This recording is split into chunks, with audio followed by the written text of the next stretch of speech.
ito para sa bayan? Dahil wala naman tayong nakikitang pagbabago.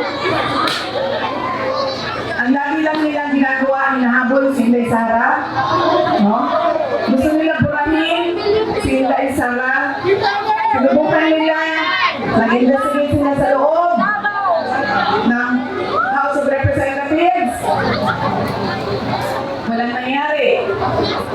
Natigil lang, hindi mo alam bakit natigil. Tapos sasabihin nila, hindi makasagot.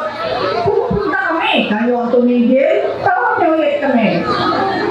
Pahilig kayo ulit.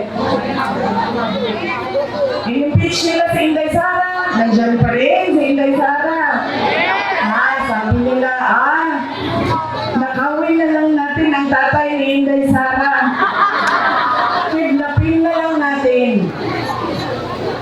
Pero nandito pa rin si Inday Sara.